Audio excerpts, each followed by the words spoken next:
الحمد لله وحده والصلاة والسلام على من لا نبي بعده. أما بعد فأعوذ بالله من الشيطان الرجيم. بسم الله الرحمن الرحيم. ولقد نصركم الله ببدر وأنتم أذلة فاتقوا الله لعلكم تشكرون. صدق الله العظيم وصدق رسوله النبی الکریم. اے ارض وطن، آج بھی اپنا یہ عہد ہے. اے ارض وطن، آج بھی اپنا یہ عہد ہے. ہم حرف وفا خون سے تحریر کریں گے. انتہائی واجب الاحترام محترم و مکرم سامعین، آج 14 اگست 2023 ہے. 14 اگست وہ مبارک دن ہے جب اللہ رب العزت نے بر صغیر کے مسلمانوں کو ایک آزاد ملک عطا فرمایا. آج سے 76 سال قبل جب 14 اگست 1947 عیسوی کو ملک پاکستان بنا تھا تو اس وقت رمضان المبارک کا مقدس مہینہ اپنے انوارات بکھیر رہا تھا. ہر طرف جوش اور خوشی کی عجیب لہر تھی. مسلمانوں کے قافلے پاکستان کی طرف یوں بڑھ رہے تھے جیسے شمع کی طرف پروانے بڑھتے ہیں. مسلمان پاکستان کی بنا کے لیے، پاکستان بنانے کے لیے ذبح ہوتے رہے. مسلمان سولیوں پر چڑھتے رہے، اپنے گھر بار قربان کرتے رہے، اپنا خاندان قربان کرتے رہے، اپنا مال قربان کرتے رہے، اپنی اولاد قربان کرتے رہے، اپنی راحت قربان کرتے رہے، اپنا سکون قربان کرتے رہے، اپنی خوشیاں قربان کرتے رہے.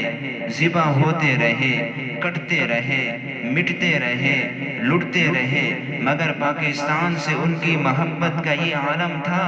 میں سلام عقیدت پیش کرتا ہوں ان عظیم ہستیوں کو. پاکستان سے ان کی محبت کا یہ عالم تھا. جب ان کی گردنیں کاٹی جاتی تھی تو کٹے ہوئے سر کا رخ پاکستان کی طرف کر دیتے تھے. وہ مسلمان یہ سمجھتے تھے کہ پاکستان اسلام کی سرزمین ہے، پاکستان مسلمانوں کا ملک ہے. پاکستان صرف اہل پاکستان کی پناہ گاہ نہیں بلکہ پاکستان پورے عالم کے مسلمانوں کی پناہ گاہ ہے. پاکستان عالم اسلام کی پناہ گاہ ہے. پھر دنیا نے وہ منظر دیکھا، پھر وقت نے وہ منظر دکھایا جب ہندوستان کے مسلمانوں پر مظالم ڈھہ گئے تو ان کو پناہ پاکستان میں ملی. جب برما کے مسلمانوں پر مظالم ڈھہ گئے ان کو پناہ پاکستان میں ملی. بنگلہ دیش کے مسلمانوں پر مظالم ڈھہ گئے ان کو پناہ پاکستان میں ملی. افغانستان کے مسلمانوں پر قیامت ٹوٹ پڑی تو ان کو پناہ پاکستان میں ملی. ایران میں مسلمانوں پر مظالم ڈھہ گئے ان کو بھی پناہ پاکستان میں ملی. اس لیے پاکستان اللہ کی عظیم نعمت ہے اور اہل اسلام کی پناہ گاہ ہے.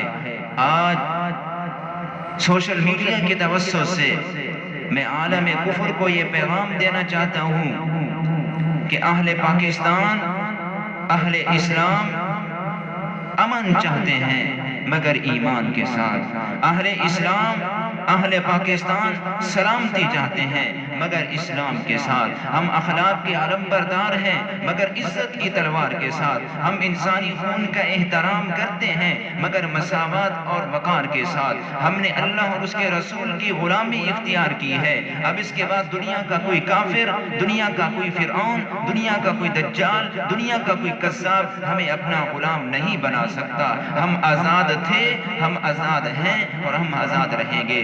اس موقع پر امیر شریعت سید عطا اللہ شاہ بخاری رحمت اللہ علیہ کا مجھے وہ جملہ بڑا یاد آتا ہے. فرمایا کرتے تھے کہ جب بھی پاکستان نے مجھے پکارا واللہ باللہ میں اس کے ذرے ذرے کی حفاظت کروں گا.